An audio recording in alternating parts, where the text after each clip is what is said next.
Mga nasirang irigasyon, bumigay na dike at matinding pinsala sa agrikultura at infrastruktura. Ito ang bumungad kay Tarlac Province Governor Christian Yap sa paglilibot nito sa probinsya. Kabilang kasi ang Tarlac sa mga napuruhan ng umiiral pa ring habagat at mga nagdaang bagyo. Pinakatinamaan ang mga bayan ng Paniki, Moncada at ang Kamiling. Sa mga rasong ito, itinaas sa mga bayan na yan ang state of calamity. Ayun na, magandang araw po sa inyong lahat. Dahan-dahan, iniikutan ko kasi yung mga iba't ibang lugar sa probinsya.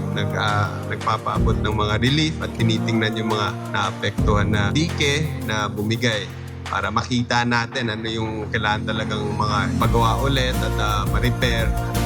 Yung mga nasalata sa bagyo, meron kayong konting pantawid.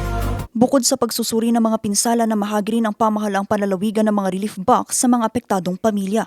Layunin nitong matugunan ang agarang mga pangangailangan ng mga nasalanta ng baha, lalo ng pagkain at iba pang pangunahing pangangailangan. Kinakamusta lang kayo, ingatan niyo yung mga kalusugan nyo, di ba? Uminom kayo ng tamang gamot. Kasunod ito ng nauna ng pamamahagi ng libreng bigas sa 631 na Tarlakenyo sa San Manuel noong August 17. Sa tala ng MD/RMO ng Tarlac, umabot na sa halos 150 na mga pamilya ang kinakailangang ilikas dahil sa pagbaha.